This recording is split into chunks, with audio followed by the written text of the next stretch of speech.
नमस्कार दोस्तों, आज हम लोग पढ़ेंगे BHIEC का जो है इग्नू का 103 ब्लॉक नंबर 1 पढ़ेंगे। चलिए देखते हैं भारत का इतिहास। नमस्कार, तो चलते हैं अब शुंग और कुषाण कुषाण के बारे में हम लोग पढ़ेंगे। तो चलिए, कुषाण समाज का जो है किस तरह से, देखिए ये जो है मौर्य काल के अंत के बाद जो कुषाण आया 300 ईसा पूर्व से राजनीतिक घटनाएं के बारे में हम लोग अध्ययन करेंगे। चलिए प्रस्तावना बी। देखिए, मौर्य शासन के पतन के भारतीय उपमहाद्वीप में कई शक्तियों का उदय का मार्ग प्रशस्त किया। यानी कि जब मौर्य शासन का पतन हुआ तो भारत में कई शक्तियों का उदय का मार्ग प्रशस्त किया। मौर्य के पतन के लेकर गुप्त के उदय द्वितीय तक इतिहास के भारतीय इतिहास में मौर्य काल के बाद काल के रूप में जाना जाता है। कहता है मौर्य साम्राज्य ने कई क्षेत्रों में बदलाव की महत्वपूर्ण प्रक्रिया की और परिवर्तन की प्रक्रिया मौर्य काल के बाद में और अधिक परिपक्व हुई और राजशाही राज्य प्रणाली का शुभारंभ किया। यद्यपि यह काल मौर्य की तरह बड़े साम्राज्य की साक्षी नहीं था, लेकिन यह ऐतिहासिक रूप से मध्य एशिया के साथ सांस्कृतिक संपर्क में महत्वपूर्ण था। भारतीय समाज में विदेशी तत्वों के आत्मसात एवं उस काल में व्यापक रूप से उत्तर एवं पश्चिम के क्षेत्रों में कई क्षेत्रीय शक्तियाँ उभरी थी जब मौर्य काल के अंत हुआ। तो चलिए, उत्तर पश्चिमी भारत का उभरता हुआ महत्व। कहता है उत्तर पश्चिमी भारत हमेशा एक ऐसा क्षेत्र है जिसका ईरान, अफगानिस्तान और मध्य एशिया के सक्रियता संपर्क था। मौर्य काल के बाद मध्य एशिया की जनसंख्या संचलन की सीधा असर उत्तर पश्चिम भारत की राजनीतिक स्थितियों को पड़ा। विशेषकर ऊपरी गंगा और यमुना के क्षेत्रों में दूसरी शताब्दी BC के मध्य से मध्य एशिया के क्षेत्रों में कैस्पियन सागर और चीन के बीच क्षेत्रों में विभिन्न धूर्त जनजाति एवं आपसी संघर्ष में उलझी हुई थी। इन घुमतू जनजाति जिन्हें सीथियन एवं शक, हुन, तुर्क आदि के नाम से जाना जाता है, वो चीन के द्वारा बंद होते थे और चारागाह भूमि की तलाश में मैदानी क्षेत्र से पलायन शुरू किया था। इससे पहले अकमेनिद का भारत पर आक्रमण एवं सिकंदर के मुहिम से भारत के उत्तर पश्चिमी से आतंकों के मार्ग खोल दिए। इस प्रकार जल्द ही सिलसिलेवार कर्म में सेथियन, शक एवं पारियान एवं पल्लव का पश्चात ग्रीक या यवन जैसे कि भारत में जाने जाते थे। भारत में आए अनेक बाद चू जनजाति की एक शाखा कुषाणों का आगमन हुआ। आक्रांताओं की आवाजाही रुकी नहीं और बाद में उत्तर पश्चिमी के फिरिंगटन क्षेत्र में आना बरस्तूत जारी रहा। भारत ईरानी के भौतिकी विशेषताओं की वजह से एक तरफ पश्चिम और मध्य एशिया के अच्छे संबंध बन रहे थे, तो वहीं दूसरी ओर हिंदकोश के दक्षिण स्थित क्षेत्रों में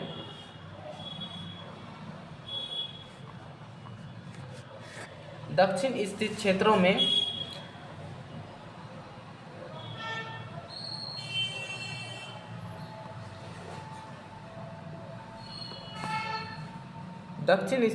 में देखिए दक्षिण स्थित क्षेत्रों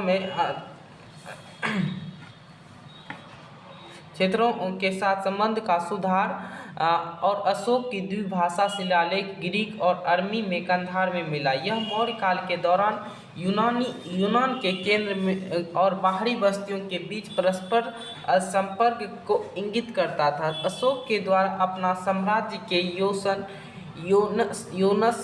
योनस की जिक्र यवन एवं उत्तर पश्चिम सीमा एवं क्षेत्र के लोग यहाँ की आर्मी एवं ग्रीक भाषा का उल्लेखना जारी किए गए तथा पश्चिमी एशिया उत्तरी अफ्रीका में ग्रीस 5 यवन शासकों का जिक्र वे भारत के हेलेनिस्टिक दुनिया के बीच संचार व्यंजक का सूचक है। भारत और पश्चिमी क्षेत्र के साथ इस तरह व्यापक एवं अंतरंग संपर्क एवं मौर्योत्तर काल में अधिक विकसित हुआ। हालांकि पूर्व मध्य भारत और दक्कन में मौर्य के पश्चात शुंग और कण्व और सातवाहन अपने साम्राज्य स्थापित किया था। आगे कुछ प्रमुख राजवंशों के जैसे कि इंडो ग्रीक हो गया, उसके बाद शक हो गया, पार्थियन हो गया, कुषाण के बारे में विस्तृत जानकारी दी गई है।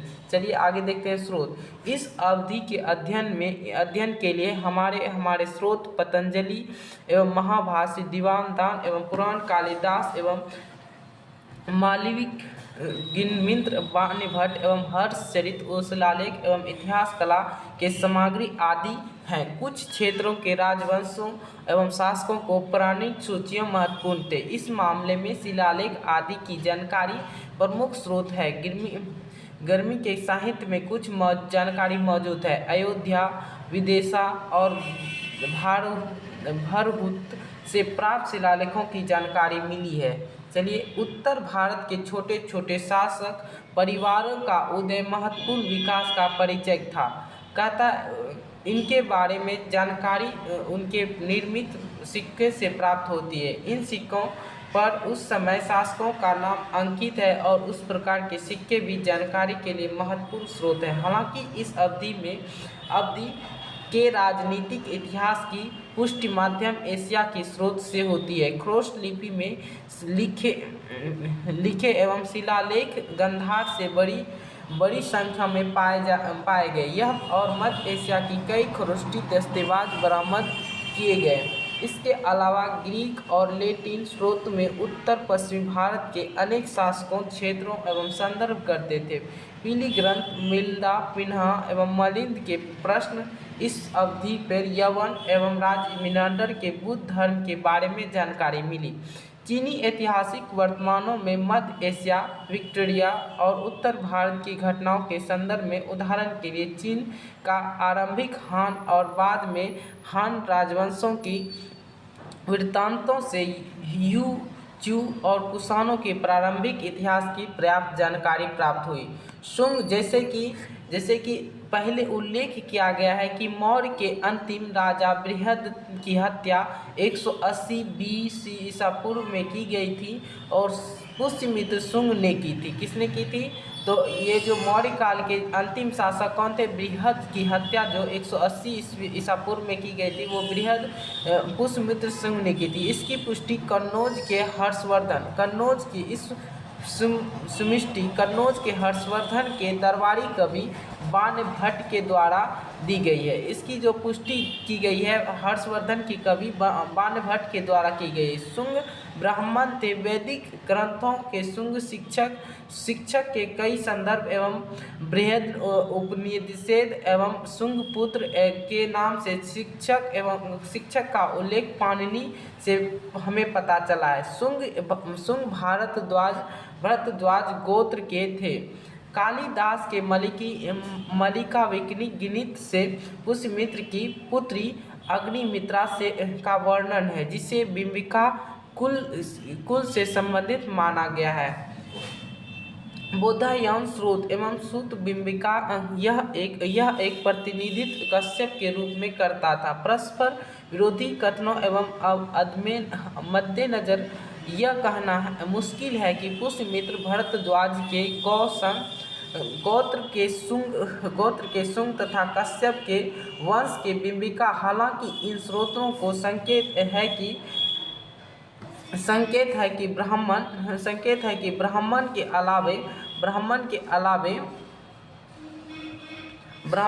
अलावे बताया गया है कि जैसा कि साधारण मनुष्य था। पुराणों के अनुसार भारत में शुंग का शासन लगभग 112 वर्षों तक चला और मगध शुंग राज्य के अधीन था।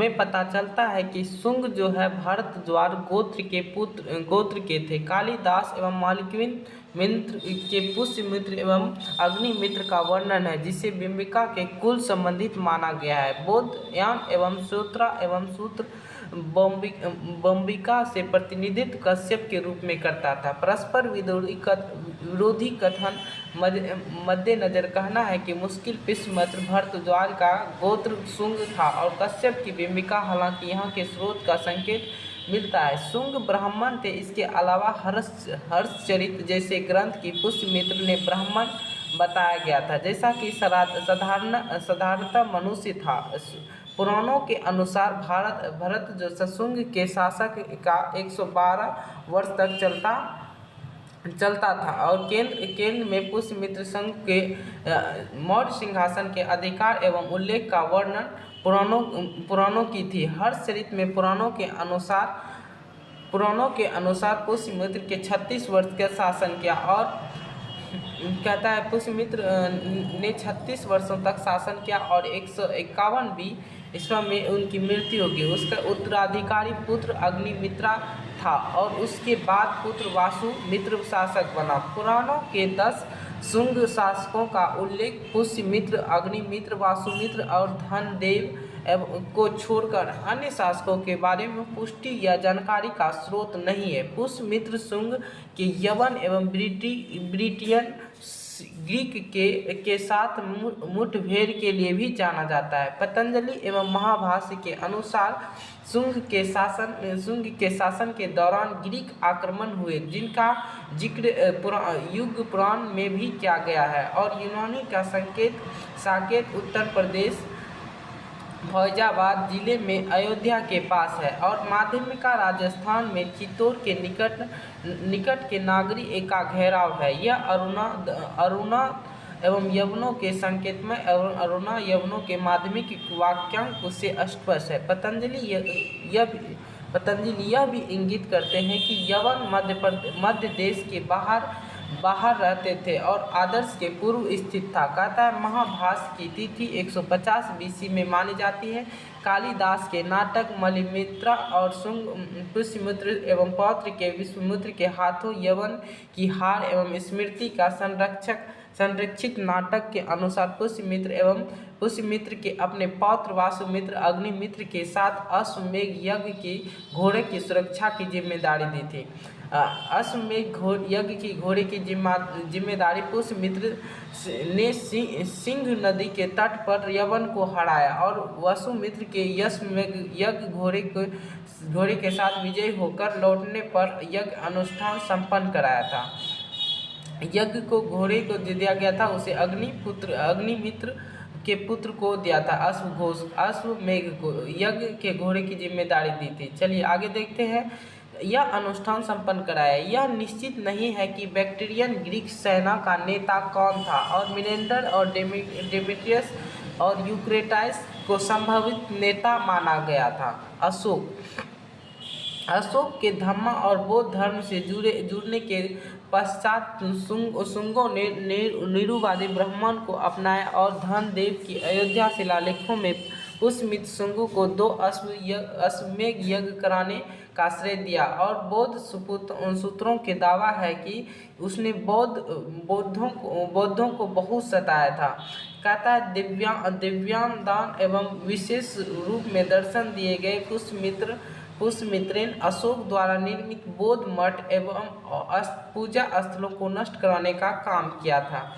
उदाहरण देते हुए यह कहा है कि पाटलिपुत्र के कुक्कुटा आराम मठ को नष्ट करने का प्रयास किया और सूत्र के अनुसार उसने हर साधु के सिर के लिए 100 रुपये दिनार का पुरस्कार भी तय किया। हालांकि दिव्य दान का यह लेख अतिशोषितपूर्ण लगता है, क्योंकि यह अवधि में सुकोट और अन्य बौद्ध स्मारक का नवीकरण करने का उल्लेख है, तो यह विश्वास करना मुश्किल है। शुंगों को बौद्ध के खिलाफ काम क्या होगा। इस अवधि में एक और विशेषता है कि राजाओं ने अपने भव्य एवं अलंकृत विभूषण एवं उपाधियों के से सुशोभित किया और यह प्रचलन मौर्य काल के शासकों के विपरीत है, क्योंकि अशोक खुद को राजा कहलवाना पसंद करता था और इस अवधि में हेमन महाराज एवं राजा और राजजाति एवं राजा यशुनाओं और आदि उपाधियों की धारण उल्लेख पाते हैं। वैदिक यज्ञों जैसे अश्वमेध राजसू आदि के आयोजन का उल्लेख मिलते हैं, जो शाही शक्ति को बढ़ने के उद्देश्य से किए जाते हैं। इस काल के सैद्धांतिक ग्रंथ राजा के दिव्य अस्तित्व या दिव्य उत्पत्ति के अवधारणा को दर्शाता है और मनुस्मृति बताती है कि प्रजापति निर्माता इंद्र, वरुण, वायु, यम, अग्नि आदि जैसे दिव्य तत्वों का संयोजन से राजा का निर्माण हुआ है। प्रजापति का निर्माण कैसे हुआ है? इंद्र, वरुण, वायु, यम और अग्नि जैसे दिव्य तत्वों का संयोजन का राज्यों का निर्माण हुआ है। रामायण में भी राजा इसी रूप में प्रस्तुत किया गया है। राजा के आदेश न केवल हमेशा पालन किया जाना चाहिए, बल्कि उन्हें उपदेश एवं मानस्य एवं पूज्यते नित्यत माना जाता है। इस प्रकार राजा को देवता के समतुल्य समझना उस समय की राजनीतिक प्रमुख अंग है। देवभूमि अंतिम शुंग राजा था। देवभूति जो था अंतिम शुंग का राजा था और देवभूति की हत्या ब्राह्मण मैत्री वासुदेव ने कर दी थी। इस प्रकार शुंग वंश की 75 BC ईस्वी में खत्म हो गई। शुंग के बाद कण्व आए और जिसके संस्थापक वासुदेव थे। शुंग के क्षेत्रीय नियंत्रण यानी कि शुंग का जो था फैलाव कितना क्षेत्रों में था, तो शुंग के शासन में केंद्र स्थल से पाटलिपुत्र था। उन्होंने मध्य गंगा, मैदानी, ऊपरी गंगा और घाटी के पूर्व मालवा प्रदेश को भी अपना राज्य के अधीन कर लिया था। दिव्यांगदन के तारकनाथ का लेखों के अनुसार उसके साम्राज्य में पंजाब, जालंधर और सकाल भी शामिल है। पहली शताब्दी के भारतों के दो शिलालेख स्पष्ट रूप से शुंग और शासन का उल्लेख है, जिनका अर्थ शुंग वंश के ऐसा प्रतीत होता है कि कुछ दूर स्थित क्षेत्र के राजा शायद उनके सीधे नियंत्रण में नहीं थे। राजा के प्रति केवल राजनिष्ठा रखते थे। प्रशासनिक संरचना कैसा था?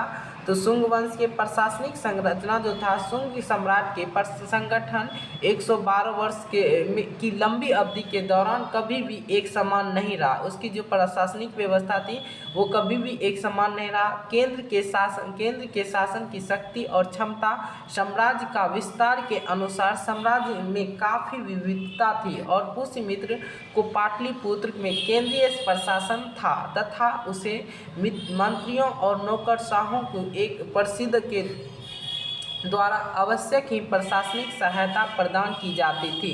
प्रशासनिक दृष्टिकोण से पूरे साम्राज्य के विभिन्न प्रांतों में विभाजित किया गया था और हर प्रांत में राज्यपाल की नियुक्ति किया जाता था, जो शाही परिवार के सदस्य होते थे। राज्यपाल की सहायता के लिए उसे परिषद का भी गठन किया गया था। इस दौरान स्वायत्ता सत्ता के कुछ आदिवासी क्षेत्रों में राज्य का प्रशासन भी शामिल किया गया था। पतंजलि में अभी उल्लेख है कि पुष्यमित्र ने जिसे सभा का गठन किया था वह संभवतः मंत्री परिषद की सभा के रूप में कार्य करती थी। मालिकान मित्र को कहा गया है कि विदेश एवं वायसराय के अग्निमित्र एवं मंत्री परिषद की सहायता नियमित रूप से प्रदान की जाती थी। इस बात की सबूत है कि शाही खानदानों के राजकुमार को या तो गवर्नर या कमांडर इन चीफ को नियुक्ति की जाती थी। पुष्यमित्र के पुत्र अग्निमित्र गवर्नर था और धनदेव अयोध्या शिलालेख से संबंधित होता था। उसके पूर्वज एक कौशल का गवर्नर जिसका पुष्यमित्र से रक्त संबंधित था और पुष्यमित्र के पौत्र वासुमित्र शुंग सेना का प्रधान सेनापति था।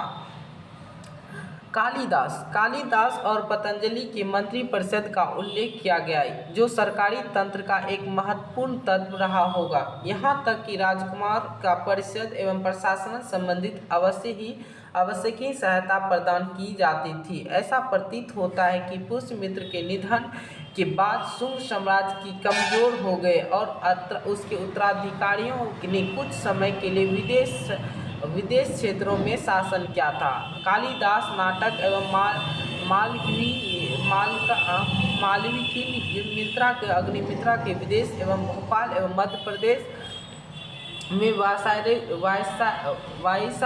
वायसराय के रूप में चित्रित किया गया। यह नाट्य विभित्री एवं पूर्वी महाराष्ट्र क्षेत्र में राजा पुष्यमित्र एवं यज्ञसेन के बीच संघर्ष के संदर्भ करती है जिनसे शुंग की जीत हुई। और नाटक में आगे कहा गया है कि पुष्यमित्र के पौत्र सिंधु नदी के दक्षिण स्थित क्षेत्र में मध्य प्रदेश की काली सिंह या नदी या सिंधु के यवन राजा को हराया था। हालांकि पुष्यमित्र के परिवार के कुछ सदस्यों को कोसल क्षेत्र उत्तर प्रदेश में शासन क्या हो सकता है।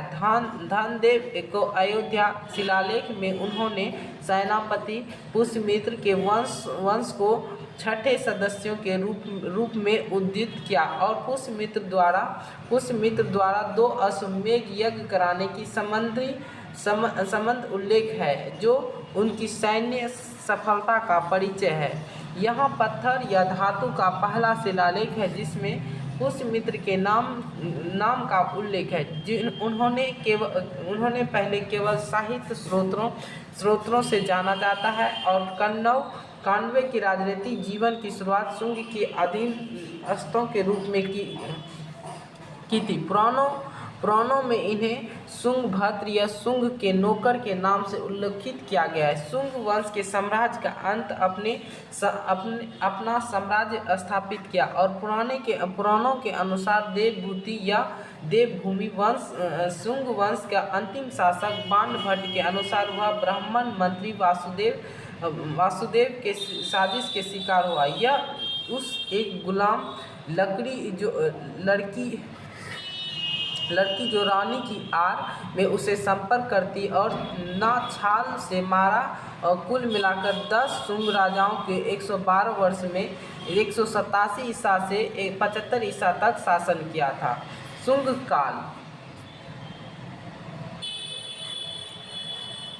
शुंग साम्राज्य ने काल का संरक्षण देने में महत्वपूर्ण भूमिका निभाई और भारत हेतु बोध गया और सांची शुंग शासकों को प्रताप संरक्षण के परिणाम है और भर हेतु सपूत के द्वारा सिलेली तथा सांची सपूत को घेरने वाले बेहतरीन प्रवेश द्वार की रेलिंग का निर्माण शुंग काल के दौरान हुआ था। बौद्ध मठों के अभूतपूर्व विस्तार दूसरी शताब्दी ईस्वी में हुआ। इस अवधि में पक्की मिट्टी से बने लघु मूर्तियों एवं पत्थरों से बड़ी मूर्तियों को भाजा के चैत्य हॉल और भारभूत के सपूत एवं सांची के महान सपूतों का निर्माण आदि शुंग काल के बेहतरीन उदाहरण हैं। चलिए देखते हैं दोस्तों, इस प्रकार का शुंग शासन का जो है यहाँ का डिजाइन, इसका पेंटिंग, इस प्रकार के चित्रों का वर्णन किया गया है। देख सकते हैं चित्र ये। और उसके बाद शुंग काल का विशिष्ट एवं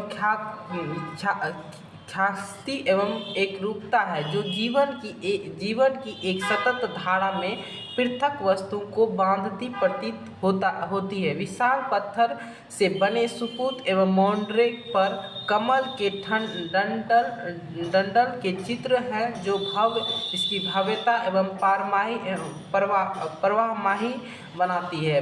भरतु एवं बोध गया और सूची सपूत वनस्पति दुनिया का नक्शी द्वारा खूबसूरत दर्शाया गया है। देख सकते हैं इस तरह से दर्शाया गया है। इसकी चमचमाती रेखा एवं प्रवाहमाही चित्रकारी द्वारा पुरुषों द्वारा और जानवरों के चित्र में समाहित है। देख सकते हैं पुरुष जो है उस पे जानवरों पे बैठे उसमें समाहित है। उसके बाद कहता है समाहित इसे एक रूपता देने कई सुंदर प्रयास किए गए हैं। देख सकते हैं यहाँ पे कुछ फिगर में इस तरह देख सकते हैं पशु जो है पशु पे मानव के साथ एक समानता रूप दिया गया है। चलिए आगे देखते हैं दोस्तों। तो चलिए शुंग कलाकार मानव की आकृति को बनाने में दिलचस्पी रखते थे। शुंग कलाकार मानव की आकृति बनाने में क्या रखते थे?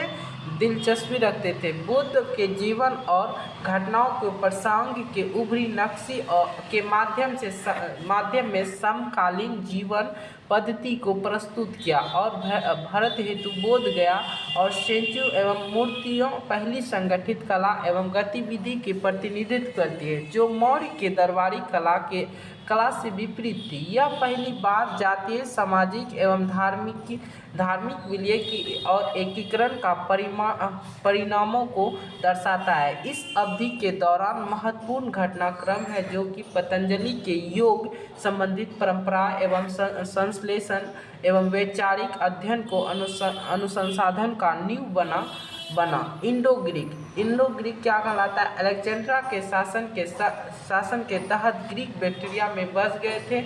एक ऐसा क्षेत्र जिसे वर्तमान अफगानिस्तान, उत्तरी दक्षिणी तुर्कमेनिस्तान एवं उज्बेकिस्तान के पहचाना जा सकता है। अलेक्जेंडर की मृत्यु के बाद सेनापति एवं राज का संभाला। ऐसे ही उदाहरण सेल्यूकस राजवंश की सीमा मौर्य के साम्राज्य की सीमा से मिलती थी। जल्द ही बैक्टीरिया के लगभग 250 बीसी में सेल्यूकस साम्राज्य के अलग हो गए और बैक्टीरिया ग्रीक हेलेनिज्म के पूर्वी छोर पर अपना साम्राज्य की स्थापना की और सिथियन खानवादेश एवं प्राचीन सिथिया के निवासी द्वारा बैक्टीरिया के निवासियों में बैक्टीरियासी के भाग दिए गए और 145 और 130 बीसी के बीच ग्रीकों के बहिष्कृत किया गया और बैक्टीरियन एवं ग्रीक दक्षिण की ओर गए जहाँ से उन्होंने हिंदू कुश के गंधार तक फैले दक्षिणी अफगानिस्तान एवं आक्रोशिया एवं को नियंत्रित में लिया। यहीं से इंडो ग्रीक का इतिहास का शुरुआत होता है। इसके बारे में चर्चा इकाई 2 में होगा। इंडो ग्रीक जो है इंडो ग्रीक सिथियन एवं इंडो ग्रीक का पृथक कहता है इंडो ग्रीक सिथियन के शक के नाम से भी जाना जाता है और वे बैक्टीरिया दक्षिण एशिया तक पहुंचने वाले पहले बड़े घुमंतू समुदाय थे। इंडो ग्रीक कहते थे घुमंतू समुदाय मतलब घूमते हुए समुदाय थे और इंडो सिथियन के इतिहास के सिक्के के आधार पर बड़े पैमाने एवं पुनर्निर्माण किया गया। हालांकि उस समय तक शासन का नाम उनके सिक्के पर अंकित किए गए थे। जब वो लोग घूम के थे तो उसके समय भी शासन जब चल रहा था उसके सिक्के पर क्या नाम किया गया था? अंकित किया गया था। चलिए सिथियन एक सामान्य शब्द है। सिथियन क्या है? एक सामान्य शब्द है जो लोगों को एक समूह को संदर्भित करता है जिन्हें मध्य एशिया में उत्पन्न होकर दक्षिण और पश्चिमी की ओर पलायन की। सिथियन के एक वंश की और सहयोगी था जो अफगानिस्तान के रास्ते भारत पहुंचा और दूसरा माउज था और जिसे पामीर की पार कर भारत में प्रवेश किया। हालांकि पहली शताब्दी बीसी में मध्य एवं वैष्णव समूह के एक शासक एजेस एकमात्र शासक था जिसने भारत में सिथियन शासक का विस्तार किया था और उसने राजाओं और राजा शीर्षक के सिक्के जारी किए। उत्तर पश्चिमी भारत का बड़ा हिस्सा एजेस I जो शासक के दौरान संगठित हो गया था और सिक्के का विशाल उत्पादक साम्राज्य के धन में काफ़ी वृद्धि होने की सूचक है। वह भारतीय उपमहाद्वीप के दर्रे एवं गोमेल तोप्सी के कुर्रम नदियों के मैदानी रास्ते से भारतीय उपमहाद्वीपों से उत्तरी पश्चिमी भाग तक पहुंचा हुआ। 78 से 57 बीसी में उसने अपने नाम में एक संवत कला की शुरुआत की, जिस उनकी अभिलेख इसी द ग्रेट किंग एजेंस संवत की तिथिबद्ध है। इससे पहले विक्रम संवत के नाम से भी जाना जाता है तथा किंतु यह सब इंडो सिथियन राजा एशियन वन के युग में आरंभ के रूप में जाना जाता है और एजेंस की सहयोगी शासक एजेंसा के बाद सर्वोच्च शासक के रूप में भी उत्तराधिकारी बना और एजेंसरा ने एजिल प्रथम द्वारा अरोकोसिया समेत कब्जा किया और सभी क्षेत्र में गुट बनाए रखा और उसने बड़ी संख्या में सिक्के भी जारी किए जो कि उत्तर पश्चिमी भारत के क्षेत्रों पर उसके नियंत्रण का सूचक है। अपने पूर्ववर्ती राज्यों में मजबूत करने के साथ साथ अपने राज्य के विस्तार एवं मथुरा तक किया। अपनी पहली शताब्दी ईस्वी में पहली तिमाही के सहयोगी से एजेंसा द्वितीय ने राजवंश के उत्तराधिकारी बना। हालांकि उसके शासन में राज्य एवं क्षेत्रीय सीमा का संकुचित कमी देखा गया। इसके द्वारा जारी किए गए सिक्के से पता चलता है कि वह सिंधु के पश्चिमी और पूर्वी दोनों के क्षेत्र में शासन करता रहा। सिंधु के पश्चिमी में इस क्षेत्र से हमारे पास उनके सिक्के के पीछे एस्ट्रोगेस जनरल अपमर्स का नाम अंकित है। इसका तात्पर्य यह है कि उस समय जनरल और राजा मिलकर अपनी जिम्मेदारी का निर्वहन करते थे। हमारे पास मथुरा उनके शासन का कोई प्रमाण उपलब्धि नहीं है। इंडो सिथियन साम्राज्य के राजाओं ने उत्तर पश्चिमी भारत का स्थानीय राजवंश का सम्मान देते हुए अब तक शासन किया जब तक इंडो पार्थियन साम्राज्य के संस्थापक इंडो-फर्स ने सत्ता से बेदखल नहीं कर दिया। इंडो पार्थियन पहलवों को इंडो ईरानी बॉर्डरलैंड एवं इंडो सिथियन के पश्चात साम्राज्य की स्थापना की। यह साम्राज्य पहले शासक गेंट्स के अपने राज्य से सिस्तान से लेकर अर्किसिया एवं काबुल घाटी के गंधार लेकर जम्मू एवं पाटकोट एवं क्षेत्र तक फैला हुआ था। उसके सिक्के को 4 प्रमुख श्रेणियों में विभाजित किया गया था। उसका सिक्का जो था 4 प्रमुख विभागों में बांटा गया था और गेट्सफोर्ड के शासक 20 ईसा से 45 ईस्वी तक चला। इंडो मतलब ये जो है पहली शताब्दी थी और यह इंडो पैथियन राज्य काफ़ी बड़ा था और इस राज्य की भौगोलिक विविधता थी कि राज्य को एक साथ रखने के लिए गोंडो फोर्स ने संभवतः क्षेत्र पर एवं स्वसत्ता बना दिया था और उसने शक्तिशाली ताकतों के साथ दिया और उन्हें अपने प्रभाव क्षेत्र में शामिल किया और सिस्तान से लेकर सतलज नदी तक अपना प्रभाव का विस्तार किया। समावेशी के नीति के तहत अन्य राज्यों पर विजय हासिल की तथा स्थानीय शासकों को स्वसत्ता प्रदान की। कुजला एवं कैटफिशेस के नेतृत्व में कुषाण का एक बड़े आक्रमण परिणाम स्वरूप राज्य का क्या हो गया, पतन हो गया। जब ये लोग आए तो कुषाण उसी समय आए और राज्य का पतन हो गया। गेटफोर्स के सिक्के और कुंजला एवं कैटफिशेस के छाप चित्रण से संकेत मिलता है कि कुंजल के प्रोपादमिस एवं काबुल बैगराम क्षेत्र में गंधार का पार्थियन शासन का अंत किया। बौद्ध देखिए लिखित में से देखिए शुंग पहला क्वेश्चन है शुंग मौर्य के तत्काल उत्तराधिकारी थे।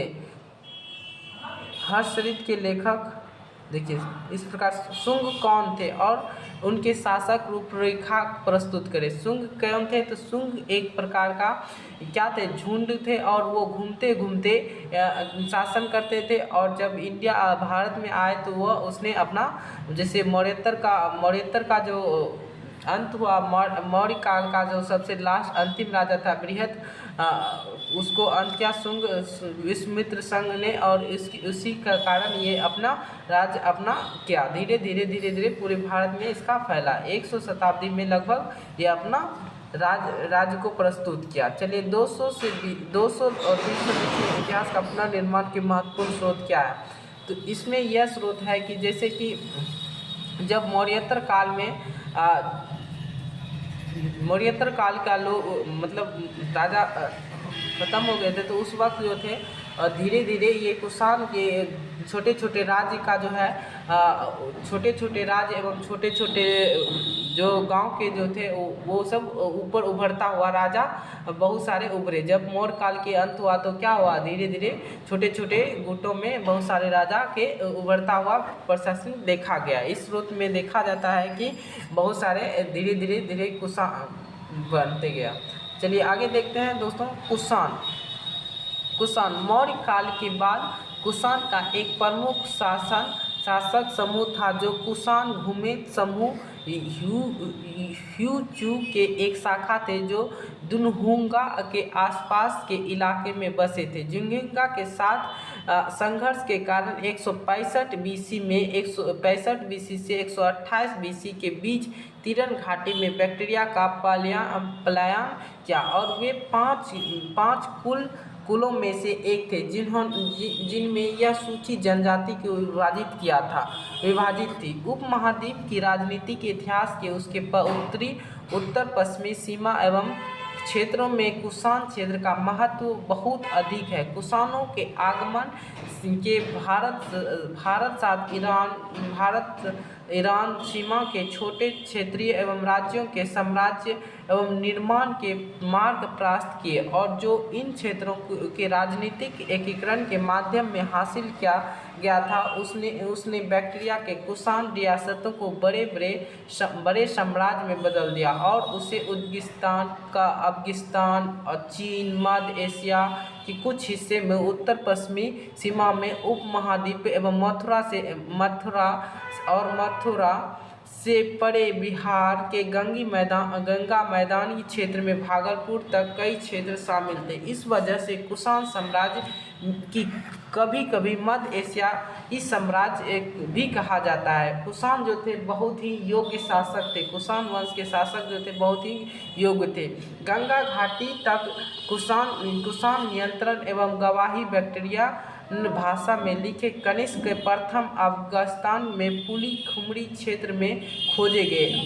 अब तक शिलालेख से मिलती है। यद्यपि कुजाल एवं कडफिसेस कुषाण एवं काबिले के प्रमुख प्रत्यक्ष उत्तराधिकारी के रूप में वीमा को टुकट के नाम से पूरी तरह से अस्पष्ट है। रबतक शिलालेख में इस बात की पुष्टि करता है कि कुजला कडफिस के बाद वीमा और कनिष्क के पिता से पहले का शासक विद्यमान था और वीमा टुको एवं सोटर मगेहा महान रक्षक के साथ जोड़ा जा सकता है। और कुषाण शासक जिसने सिक्कों की श्रृंखला जारी की जो कुजला एवं कडफिसेस के सिक्के के अनुसरण करते हैं और वीमा कडफिसेस के पहली से तीसरी शताब्दी में ईसा में कुषाण काल के दौरान दक्षिणी एशिया के मध्य एशिया के बीच राजनीतिक, आर्थिक एवं धार्मिक और सांस्कृतिक संपर्क में बहुत बढ़ गए। इसकी पुष्टि पुरातात्विक खुदाई एवं कलाकृतियों सिक्के के शिलालेखों से होती है। और कहते हैं ट्रांसिशियन एवं और बैक्टीरिया के कनिष्क के शासक के दौरान जो है कुषाण शासक ने रेशम मार्ग में महत्वपूर्ण भूमिका निभाई थी। रेशम मार्ग में चीन को बैक्टीरिया से होते हुए पश्चिम एशिया में भूमध्य सागर के साथ जोड़ा। उनके अलावा कुषाण साम्राज्य भारत के पश्चिमी तट से मध्य महासागर भारत रोमन एवं व्यापार के साथ सीधा संपर्क था। कुषाण जो था बहुत ही योगी शासक था, जैसे देख सकते हैं यहाँ पे ये है कुषाण एम्पायर। ये क्या है? कुषाण एम्पायर है, दिखाते हैं आपको।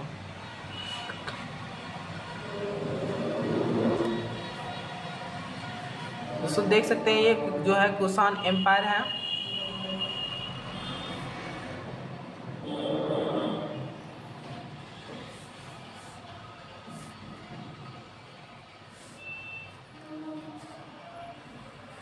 ये देखिए ये कुषाण एम्पायर हो गए। उसके बाद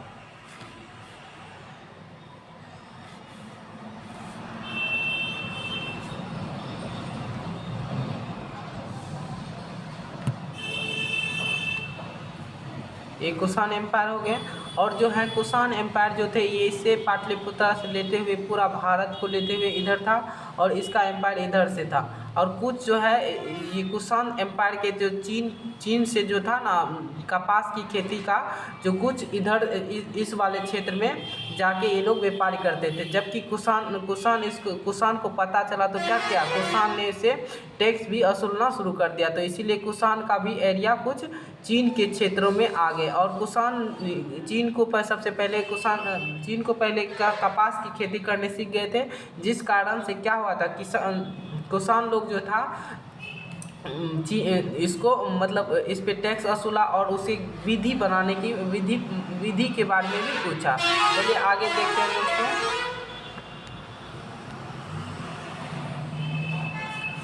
इसी तरह से साम्राज्य इसका फैलता हुआ देख सकते हैं। तो चलिए आगे देखते हैं। इसका संकेत देखिए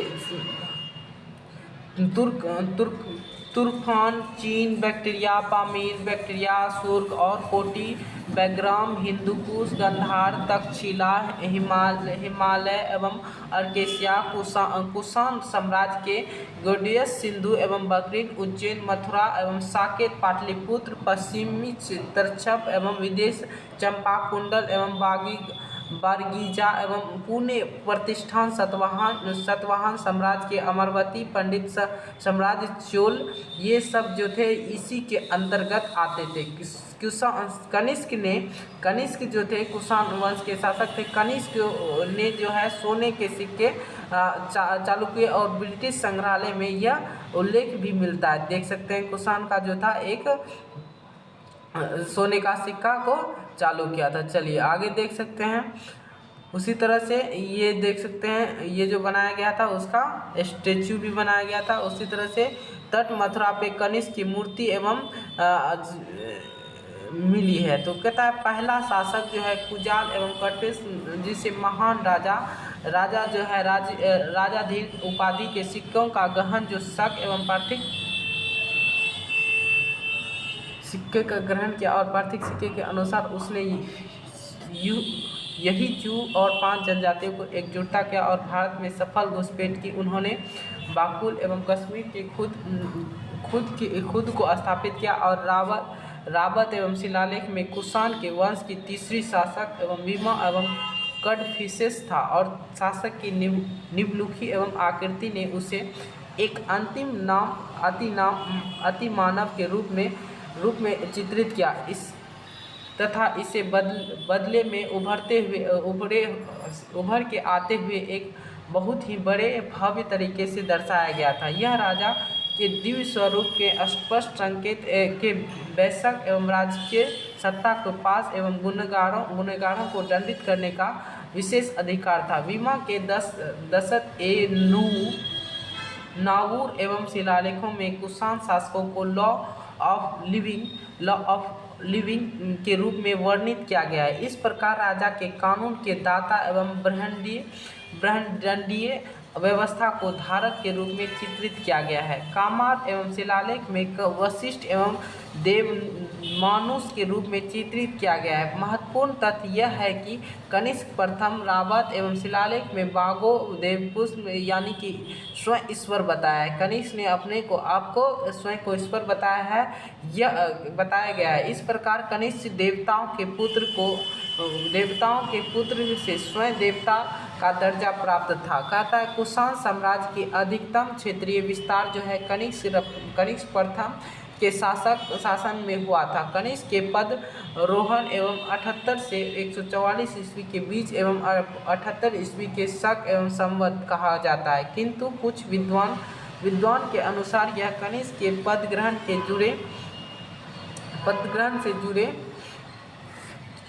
से जुड़े हुए रावतक एवं बैक्टीरिया शिलालेख के अनुसार कनिष्क के समय जो है कुषाण राज के साकेत एवं कौसुम्बी पाटलिपुत्र और गंगा यमुना घाटी के श्री चंपा शहरों तक विस्तृत था। मथुरा के पास कनिष्क की एक विशाल प्रतिमा मिली थी, जिसे ब्राह्मी लिपि में महान राजाओं एवं राजा देवपुत्र कनिष्क लिखा, जिससे पता चलता है कि उसने चक्रवर्ती साम्राज्य के रूप में अपने को स्थापित किया। और जबकि इंडो ग्रीक के विशेष राजाओं के उपाधि के इस्तेमाल करते थे, कनिष्क कुषाण के फारसी, चीनी एवं रोमन की किताबों में किताब लिखा और जिन्होंने महाराजाधिराज एवं राजाओं का राजा, देवपुत्र, स्वर्ग के पुत्र एवं तोसोर उद्धारका केसर एवं सीरीज की उपाधि की धारणा की। उसी तरह से उपमहाद्वीप में उत्तर पश्चिमी सीमांत क्षेत्र में निश्चित रूप से कनिष्क के नियंत्रण में था, यानी कि कनिष्क जो था बहुत बड़ा साम्राज्य चला रहा था। यानी कि उसके जो शाहजी डेरी रिलेख एवं कास्केट एवं शिलालेख से पुरुषोपुर एवं शहर में पाकिस्तान के पेशावर का उल्लेख कनिष्कपुर के नाम से है, जो कुषाण साम्राज्य के नाम से है। कुषाण सम्राट के शासन के बाद शहर का नामकरण कुषाण शासकों के नाम से होने से पता चलता है। यह दक्षिण एशिया प्रांत में कनिष्क के प्रमुख राजनीतिक केंद्र था। यहाँ कनिष्क ने एक विशाल स्तूप बनवाया, जो विदेशी यात्रियों के बीच आकर्षक केंद्र था। कनिष्क के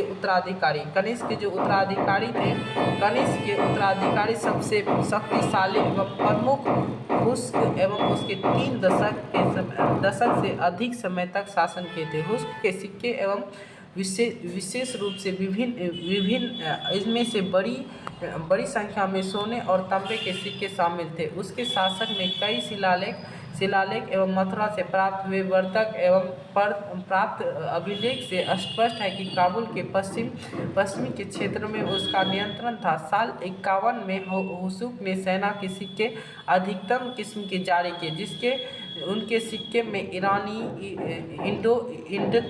एवं मध्य एशियाई के हेलेनिस्टिक धर्मों के देवी मूर्ति एवं देवताओं को दर्शाया गया। आरा एवं शिलालेख से हमें कनिष्क एवं द्वितीय के बारे में पता चलता है कि अगले शासक वासुदेव ने इस दशक में अधिक लंबे शासनकाल में लगभग 64 से 67 से 98 ईसा के आनंद लिया। और इसके अभिलेख से पता चलता है कि मथुरा और कुषाण के नियंत्रण था। वासुदेव वन के अन्य 2 उत्तराधिकारी को कनिष्क तृतीय और वासुदेव द्वितीय के बारे में उनके द्वारा जारी सिक्के में जानकारी मिलती है। वंश के अंतिम एवं संभावित शासक वासुदेव एवं द्वितीय था। वासुदेव द्वितीय शासन के समय एवं कुषाण साम्राज्य के क्षेत्रों के आकार में कमी हुई और यूनानी रसनीद एवं शासक में सारपुर एवं प्रथम ने इस साम्राज्य का अंत किया। कुषाण क्षेत्र में हम 2 शासकों को एक साथ शासन करते पाते, एक वरिष्ठ और एक कनिष्क शासन, जो वंशानुगत दोहरा शासन के रूप में कुषाणों के अधीन निराली प्रथा थी। यह इस प्रकार प्रतीत होता है कि इन शासकों के अधीन संकेंद्रीयकरण एवं काम था और कुषाणों ने शकों को अपनाई गई सरकार की क्षेत्रप एवं प्रणाली को मजबूत किया। साम्राज्य के कई क्षेत्रपों में विभाजित किया गया और क्षेत्रप के शासन के अधीन रखा गया। कहता है कुषाण की धार्मिक नीति। कुषाण ने कई स्थानीय देवताओं के कुषाण प्रांत एवं शामिल किए, जिन्होंने सिक्के पर चित्रित किया और रेसेल फिल्डर के ठीक ही उल्लेख किया। और सिक्के के उल्टे भाग में व्यक्तिगत देवताओं का चित्रण राजा के सहयोगी एवं दिव्य साथियों और राजतंत्र का समर्थक के रूप में किया गया। इससे पता चलता है कि सिक्के प्रचारित प्रकार के थे और देवताओं के बहुलत एवं प्रदर्शित करता था। कनिष्क की स्थिति और उसके महत्ता से जोड़ा गया था, उसकी महत्ता से जोड़ा गया था। देख सकते हैं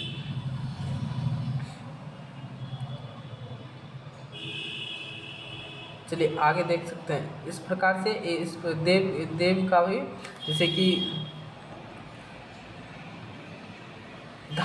ईरानी धार्मिक एवं विचार एवं कनिष्क के सिक्के में हावी के रूप में बैक्टीरियल संस्कृति के पृष्ठभूमि का परिणाम है। इसीलिए कनिष्क के अधिकांश सिक्के ईरानी देवताओं के उल्टे भाग पर दिखाया गया है, जिसके नामक ग्रीक प्रक्रिया में उल्लेखित एवं राबातक शिलालेखों को से यह स्पष्ट है कि कुषाण जिन देवताओं को पूजा करते थे वे ईरानी मूल के थे और जो नाना प्रमुख देवता थे, और कनिष्क के सिक्के पर बुद्ध और बौद्धों के रूप में दर्शाया गया था। जो देवता प्रदर्शित सूचक एवं अतिरिक्त थे, बौद्ध के सिक्के और शिव, मित्र एवं अहुरज्जम, मज्जम एवं आदि देवताओं की तरह चित्रित किए गए थे। बौद्ध के देवता एवं समतुल्य रखा गया था, जिसके बौद्ध की प्रतिष्ठा का प्रतीक कनिष्क के सिक्के का इस्तेमाल की गई थी। बौद्ध की छवियों को से पता चलता है कि उनके राज्य में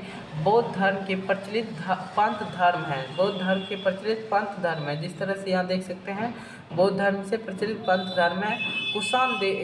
कनिष्क जो थे, कनिष्क का धार्मिक झुकाव बैक्टीरियन पंथ पर आधारित था। वही हुकी अधिक नवीन एवं धार्मिक राजनीति का पालन किए एवं ग्रीक ब्राह्मणवादी एवं बौद्ध के पारसी देवताओं का सम्मान दिए। उनकी तस्वीर के सिक्के में ढाल, हुक्स एवं अलेक्जेंड्रा के रोमन देवताओं को अंकित एवं भारतीय व्यापक नेटवर्क से जुड़े रोमन एवं व्यापारियों को खुश करने का प्रयास किए। इस प्रकार के सिक्के चलाए थे।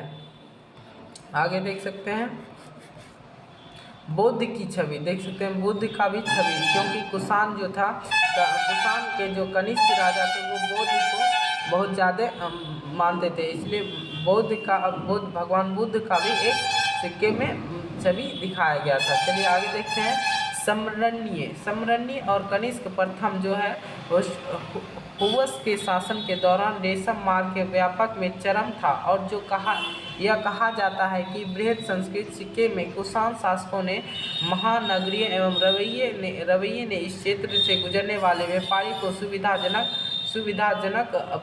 बनाया और सुरेंद्र कुमार एवं विश्वास के महासेना चार अलग अलग देवताओं थे, जो बाद में देवताओं में विलीन हो गए और ब्राह्मण धर्म के कृत्य के नाम से जाने लगे। कुषाण के सिक्के पर विभिन्न प्रकार की देवी देवताओं के चित्रण एवं सामग्री विभिन्न धार्मिक विश्वासों से संबंधित है। यह शासकों में बहुदलीय एवं धार्मिक प्रथाओं की ओर बढ़ावा देने का इशारा है। यद्यपि ईरानी धर्म प्रमुख प्रतीत होता है, किंतु इसी धर्म के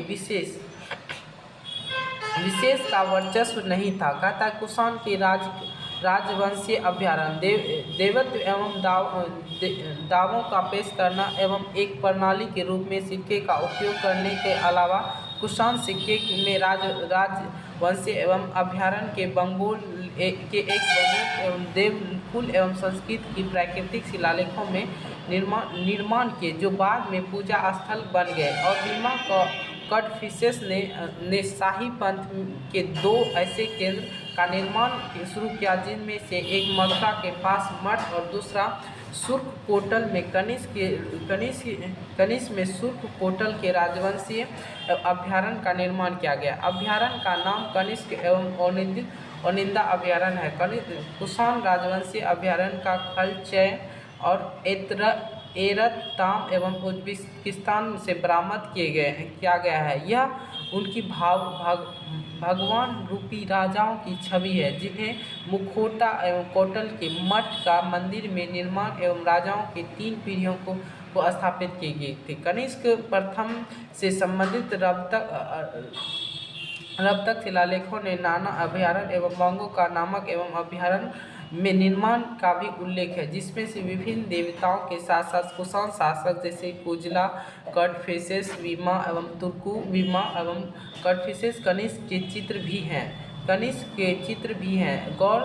गौरतलब एवं इसके शिलालेख में है। कनिष्क के बोगो कहा जाता है, कनिष्क को बोगो कहा जाता है स्वयं भगवान, यानी स्वयं भगवान, बोगो यानी स्वयं भगवान। जैसे कि विद्वानों द्वारा सुझाव दिया गया है कि राजाओं को देवत्व यानी तीर्थों और उनकी मूर्तियों की स्थापित करने की, उनकी पूजा करने की मान्यता मंगने एवं संबंध से प्रथा का प्रचलन एवं सम्राट के धार्मिक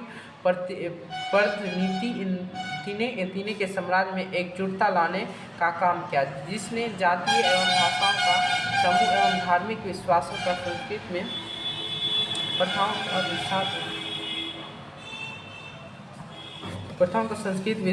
का विशाल एवं विविधता का समायोजित किया। उस समय अवधि क्षेत्रीय विशेषताओं का स्वीकृता थी। भारत ईरानी सीमा में दोवा के बीच परस्पर संबंध तब और प्रयाग से हो गया जब प्रमुख शहरी केंद्र एवं कुषाण के द्वारा अलंकृत किया गया, तो उत्तर पश्चिम में तक्षशिला एवं दोबा के मथुरा व्यापक मार्ग पर स्थित था, जो गंगा क्षेत्र को उत्तर पश्चिम के अंत में अफगानिस्तान से जोड़ते थे और उससे मथुरा की भौतिक संस्कृति एवं उत्तर पश्चिमी के लोग संस्कृत के तत्वों को देखते थे। इससे मथुरा के एक राजवंशीय अभयारण्य का निर्माण हुआ, जो कुषाण सम्राट की शाही प्रतीक था। इससे पता चलता है कि मथुरा के साथ उनका संबंध राजनीतिक नियंत्रण ही नहीं बल्कि कुछ और था। भारतीय समाज में नए तत्व कहता है, जैसे कि पहले उल्लेख किया गया कि मौर्य के बाद उत्तर पश्चिमी सीमांत के लोग उनका बड़े पैमाने पर संचलन हुआ।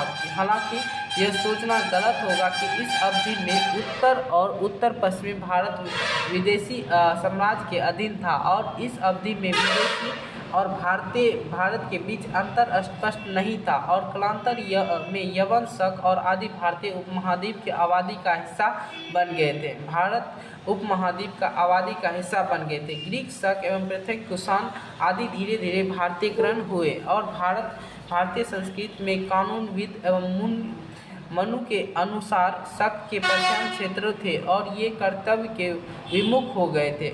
इस प्रकार के उन्होंने द्वितीय श्रेणी के क्षेत्रों में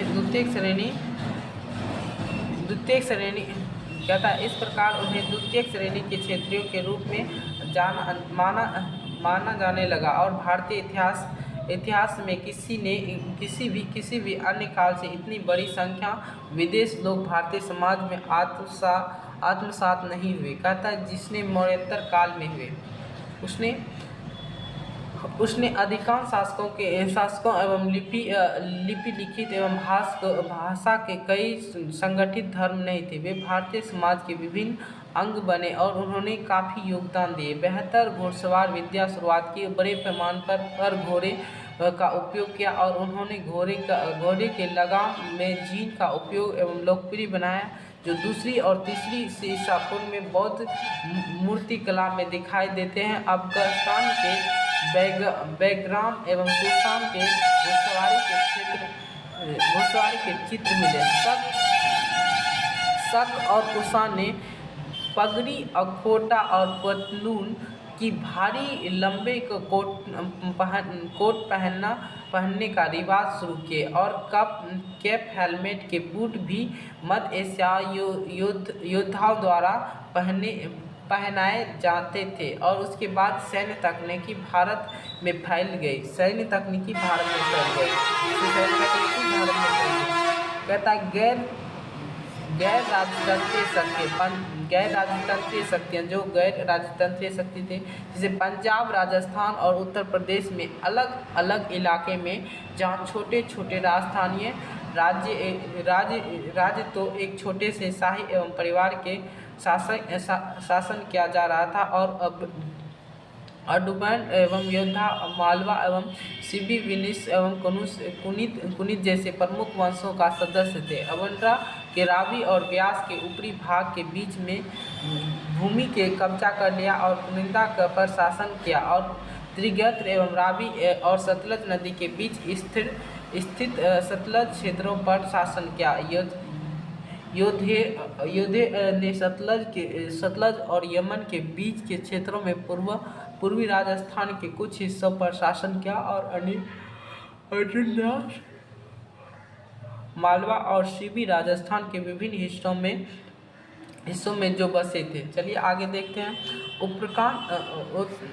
उपरोक्त अधिकांश राजाओं के बारे में पाणिनि के ग्रंथ एवं उल्लेख मिलते हैं। मौर्य साम्राज्य का पतन के पश्चात इन राजाओं ने स्वतंत्रता घोषित कर सिंधु व्यास और सतलज के बीच विभिन्न क्षेत्रों पर अधीन करना शुरू कर दिया था। लेकिन भारतीय, यूनानी और कुषाण के आक्रमण एवं उनकी शांति बाधित हुई और शायद वेलेंटर आक्रमण से शुरू हुआ और जिस कारण से दूसरी शताब्दी BC में मध्य या तीसरी तिमाही पूर्व पश्चिम पंजाब और दोनों पर विजय प्राप्त किए।